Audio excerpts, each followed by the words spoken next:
Merriweather in this series has pitched 2 innings. He's got 5 Ks, and he's looking like the potential closer for this team.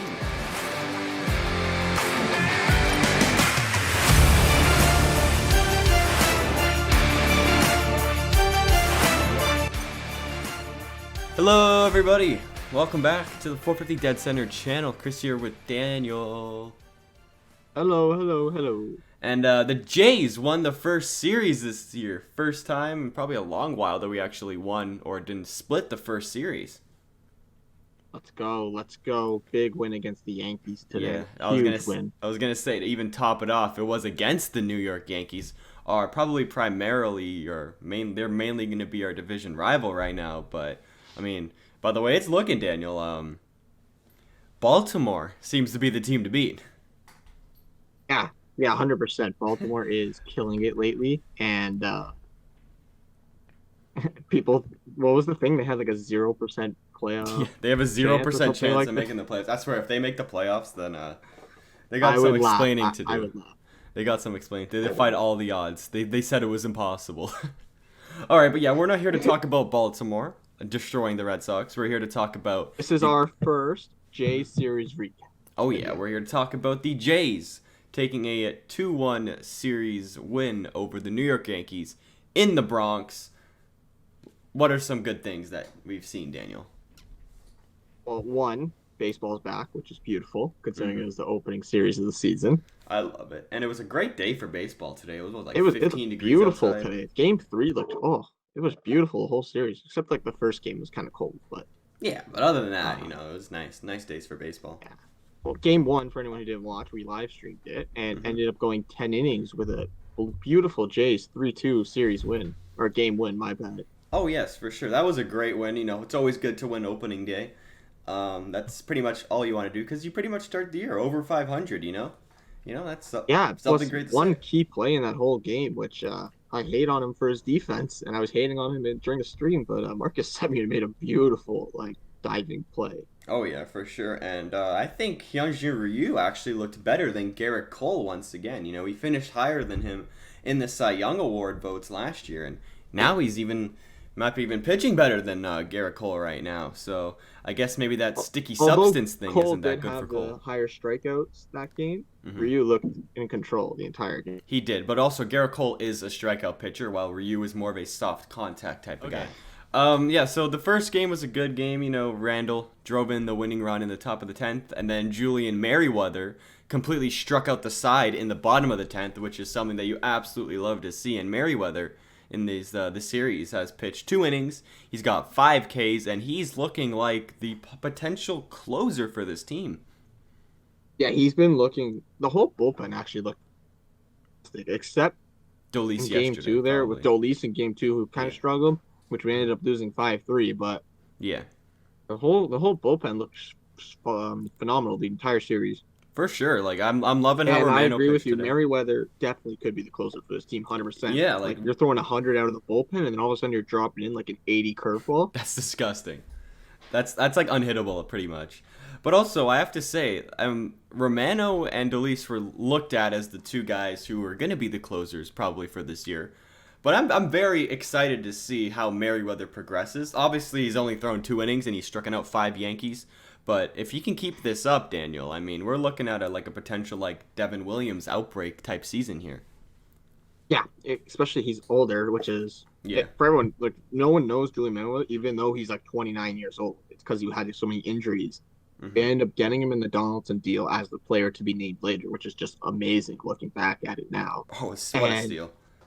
He is chucking gas out of the bullpen. Yeah, I think he in the final at bat with Gary Sanchez today. He threw 199 to strike him out. So he blew those pitches past Gary. Yeah, and we forgot to mention, Game 3, we ended up winning 3-1. Yeah, we did. I want to touch a little more on that Game 2 loss because yeah, go ahead. Marcus Semien, you've been hating on him, but he actually before you talk about that, I just want to talk one more thing because we were talking about Game 1. Oh yeah, go right ahead. Game 1 went into extra innings, which we were all on stream for. You weren't there, keep up to us on stream. Follow the Instagram for updates on that. But yep. Going into extra innings now in the MLB, there's that runner on second rule. Mm-hmm. right? Yep. And with Randall's double, we had Jonathan Davis on second, just how it worked out, and it ended up scoring pretty easy. So I just want to know, Chris, your opinion on the runner at second rule in extra innings. I don't like it. I think that's the one rule that they probably shouldn't have carried over into 2021, considering it is a full 162 game season. Like, I understand they had to do it last year to conserve pitchers and everything, but if you're playing 162, you're gonna have to conserve them anyway. And maybe, like, I think they probably should have brought over the universal DH instead of that rule, because I think that would probably provide more run production. Maybe you wouldn't have to, get to that 10th inning at that point, maybe, if the pitcher kills rallies and stuff. But I'm not a fan of the rule. I understand why they have to do it. I just don't like it. I agree. I just wanted to touch on it to see what your opinion was. I'm basically the same thing. I think they should have kept the universal DH over it. For sure. Even though in this case it didn't make a difference because we're AL teams. Mm-hmm. Yeah, it's just I don't know. It's interesting because that's why a lot of teams have pinch runners on the bench now, right? Mm-hmm. Like Exactly. That's one of the main reasons Jonathan Davis is on the bench, just to pinch run. So Yeah. what are you gonna do? It's good for those like not super like powerful hitter guys. That's what MLB is turning into, a bunch of like sluggers. It's good to have some of those like little bloop single fast guys on the bench. Yeah, 100%. And plus Jonathan Davis deserves to be in the big league, so I guess it's kind of a win, but it's just kind of annoying at the same time. Yeah, I get it. Yeah, that game 2 loss, not the greatest game we've ever played. I mean, Stripling was all right. I didn't really expect a lot from him. I expected, what he did. He gave up, I think, what was it, 2 runs, 3 runs in that entire game? Something like that, 2 or 3 runs, low strikeout numbers. I think he struck out like 4. I mean, so it's not too. He's usually a swingman. Yeah, he's a swingman, so I don't really expect too much. But yeah, he did all right for, whatever the case was. Considering we're missing Pearson and we're missing Ray, Stripling did pretty good, I would think. Yeah, the game was close pretty much until Dolis came in and I think he walked the bases loaded. And then they put in Tim Meza, and then Jay Bruce got a little bloop single. So there's really nothing you can do on that. That was just a really lucky hit. It was a little like inside-out check swing pretty much. So what can you do? Like, we lost 5-3. To note, we got 3 runs off Corey Kluber, who looked phenomenal. He did look pretty good. Like, his command is still a little off. Cy Young. Yeah, I would say his command's a bit off. A full year, right? Yeah, so, exactly. Give him time. He'll come in. He almost looked like Cy Young stuff out there, Corey Kluber. He looked phenomenal. Which is kind of scary, I have to say. It is scary, but, to get 3 runs off him is super good. Oh, yeah, for sure. And then game 3, the game that ended probably like 30 minutes ago. Jays won 3-1 over the New York Yankees, and we ended up solidifying the 2-1 series victory. Tomorrow, we're going on to Texas to play against a full stadium, actually, in Arlington. That's going to be interesting because I think the Yankees' capacity today was like 30%, right? Or 40% capacity? 30, 20, I don't really remember. Series? Yeah, I don't remember. It's still a lot of people, right? But a sold-out stadium is going to be different. It's just the first game, I heard, and then every other game's back to it. So maybe they just got a little special exception from the Texas governor or whatever. So it's whatever. I think it'll be cool. Hopefully everybody stays safe. Full stadium is going to be completely different. Yeah, I just hope that the players can stay safe and maybe the fans can not do anything super crazy because it's the first full stadium we've had since the end of 2019. Exactly. Yeah, it's kind of scary to think about. Yeah. But yeah, going back to game 3 here, like you said, 3-1 win. And again, Merriweather looked solid out of the bullpen today. Romano looked solid out of the bullpen. Baraki was phenomenal. Zoik pitched pretty well. He really did. I wasn't really expecting much. I was expecting something like Stripling yesterday or even worse because he didn't do that good in his most recent spring training start. But he pitched well. 4 innings, no runs. That's what you like to see.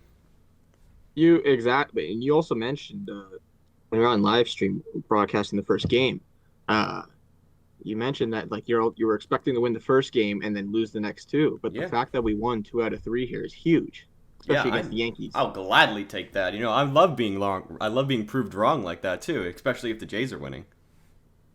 Exactly, and some other notable things today. Vladdy Guerrero Jr. went yard. Oh, beautiful. Absolute moonshot. Yeah, that probably would have been a home run in most of the stadiums. I know it was in the short porch, but it was 7 or 8 rows back, so I think that would have been a home run. They pulled up the StatCast for it. It said it would have been out at 29 out of 30 stadiums. It ended up being 389 or 390. Okay, perfect. Shot. So it was a shot. It was a shot, yeah. Nice oppo Randall's, shot. on the other hand, was like a 217 homer, like it was nothing.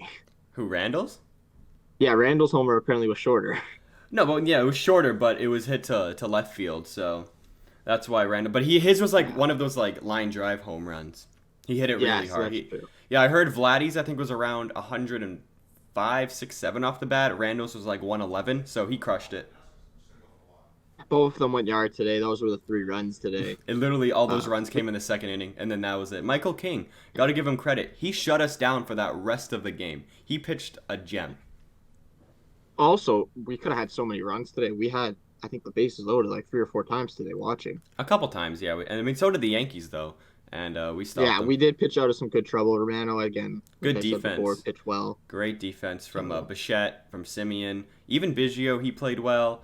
The outfielders I they wanted to played well mention too. Cavan looked really comfortable at third this entire series. He really has, but I He mean, looked really comfortable. yeah, Cavan and Rowdy. I want to segue onto this. Haven't been looking that good at the plate. Once again, it's been 3 games. They probably have like a combined like 12, 10 at bats, so it's really nothing to look at. But Yeah. I think Biggio has 1 hit, and it was a little bloop single, and then Rowdy has none in 2 games. So they're not looking too sharp. I do think they'll turn it around. Obviously, Cavan hasn't been getting the greatest calls from the umpires right now. Like he probably would have had a couple walks if he wasn't rung up on pitches that are outside the zone. Rowdy, I don't know what he's doing up there. It looks like he's looking where he wants the ball to go, and then he's swinging out of his like heels. So Yeah. I think Rowdy will fix it. hmm He was looking so good in spring training. I think it's just a matter of time. yeah, well he was looking good, and For then he Cavan's cooled off. gonna fix it. Mhm. He's just that talented. Exactly. So, He's just getting. I mean, and the he's been fact hitting a that lot of pop ups too. So he just got to straighten out his exactly. timing. It's just all timing, pretty much. And I wanted to mention really quick before we wrap this up here, because we're Yeah, almost sure. done with all of the notes that we have. But we took 2 out of 3 against the Yankees without George Springer in the lineup. You're right. Well, they also don't have Luke Voigt, to be fair, but we also don't have Still, Robbie we Ray had- and Nate Yeah. Pearson. Nate Pearson. hmm So we took 2 out of 3 against with an injured Jays lineup against the Yankees. Yeah. Which is So huge. yeah, 100%. Well, the Yankees also they do have some question marks in their pitching, but I would say their pitching's a lot more proven than our pitching. Yeah. Yeah. That's fair. That's fair. But at the end of the day, 2 out of 3 against the Yankees, huge. We played them, I think, we played them 19 times in total. So, 16 We got more 16 times we more got to games face against them? that. I mean, if we can take 2 out of Right, 3 so- every single time, I'm not going to complain. That'd be huge. That'd be huge. But we're looking good. Thank goodness baseball back. They're Oh, yeah. again. So the Jays are playing again on Monday, Tomorrow. April 5th. Yep.